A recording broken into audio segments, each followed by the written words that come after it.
So yun mga idol, yung vlog po natin ngayon about sa pool. So maglinis po tayo ng pool na yung pool natin na sobrang dumi. Papakita ko po sa inyo na paglilinis ng pool, kung paano linisin yung pool. Pakita ko po sa inyo. Tara idol, pakita ko sa inyo. So yan yung pool po natin. Dito banda idol, dito banda nalinisan ko na. And then banda naman doon, hindi ko pa natanggal yung mga lumot, kapal. Yan. Yung mga idol. Yan. So nakita nyo, sobrang dumi yung pool po namin kasi bago lang kasi ito nagawa. Kasi dati yung mga tiles po kasi nito nasira. Kaya ginawa, nirenovate yung pool po namin. So kaya na-stuck yung tubig, kaya nagkaroon po siya ng lumot. Ang dami. So yun idol, ang gagawin po natin ngayon, kasi yung backwash po namin, pag nag-drain kami ng tubig, pag nilalabas po namin yung tubig sa pool, yung pump po namin hindi kakayanin na ilalabas yung tubig. Kaya gumamit po kami dito ng water pump. Yan. Yan yung water pump. Yun. So para matanggal yung tubig, para malinisan yung mga lumot, para matanggal yung mga lumot at saka yung tubig. Kaya gumamit po kami ng water pump. So yun, papakita ko sa inyo kung paano magbukas, kung paano pandarin yung water pump para ilalabas po niya yung tubig. So yun.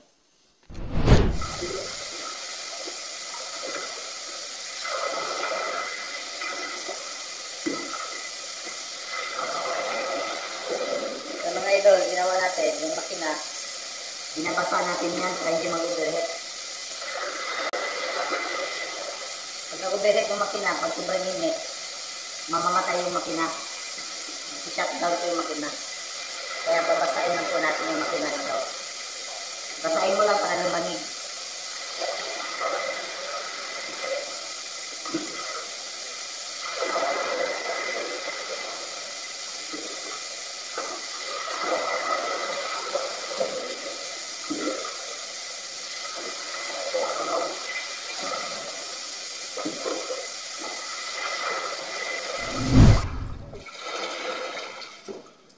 Yan mga idol. Yung mga idol, yung pangalawang idea natin, pag kunti na po yung tubig, hindi na po kaya higupin ng makina ng water pump kasi hindi na po aabutin yung pinakahigop niya. Kaya itong magandang diskarte, ipasok mo sa timba yung makina, tapos lagyan mo siya ng tubig para makahigop siya. Yan mo yung magandang pangalawang idea. Tulad po nito, yung timba, punuin mo siya ng tubig, so nandito yung makina ng water pump para makahigop mo siya ng tubig. Para wala talagang tubig matitira dito sa flooring. Ito yung pinaka-switch po niya, idol. Ito. Yan yung idol ah.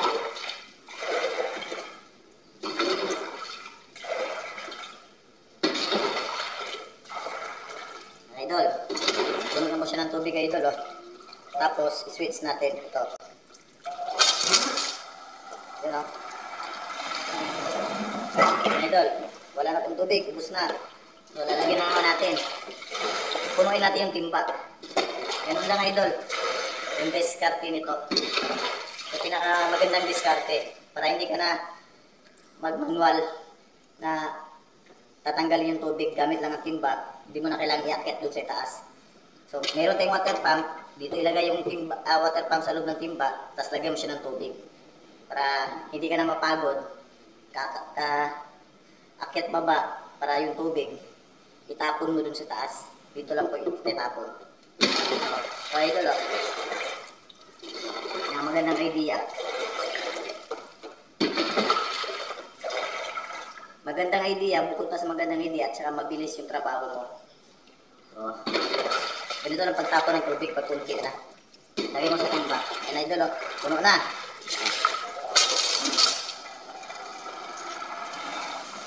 Yan. Wala nang laman. Tapos papatayin natin. Ito yung gamit ng switch. Papatayin natin.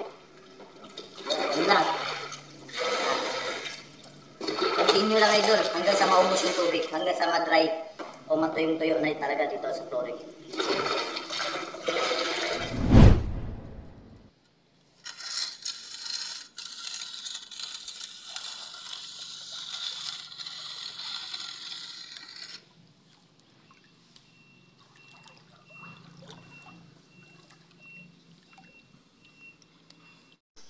Ayan na mga idol, hindi ko na naipakita sa inyo kung paano tinanggal yung mga lumot o yung dumi.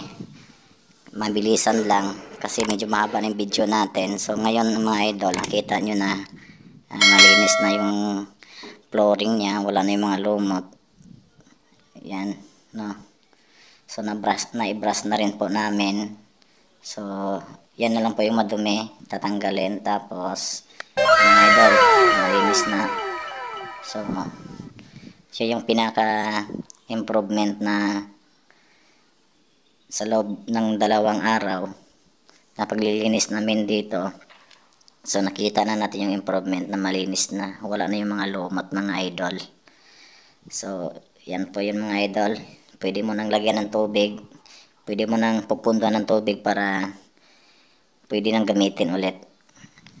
So yung paglinis dyan namin idol, ginamitan namin ng brush, tapos Sunrox lang idol, binabrush namin, ni-spray namin ng Sunrox para matanggal yung mga lumot and then mga dumi na dumidikit sa tiles, pati yung sa walling, pati sa flooring.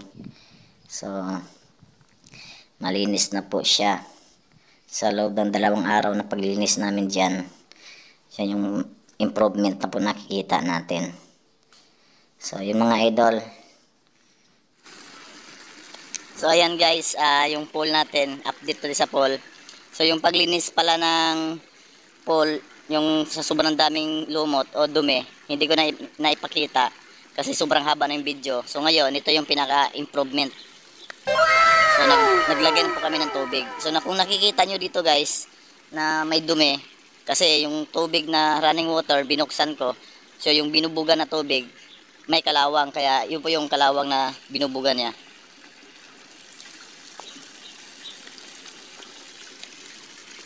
Yan guys, oh. Malinis na.